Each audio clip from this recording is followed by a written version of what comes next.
Mabilisang balitaan, komprehensibo at totoo sa loob ng 1 minuto. Simula na ang Diskurso Tidbits. Sara Diskaya bumuhos ang luha sa interview. Takot daw mawalay sa mga anak na may ADHD. Gamot na nakatiwangwang.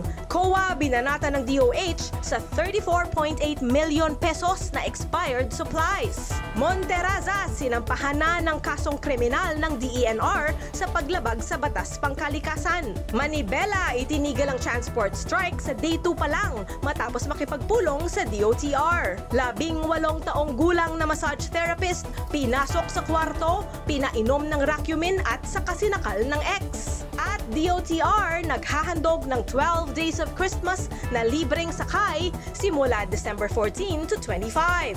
Balitang mabilis, komprehensibo at totoo. Yan ang Diskurso Tidbits. Basahin ang tungkol sa lahat ng yan at sa marami pang ibang nakatutuwa at makabuluhang balita sa diskurso.ph.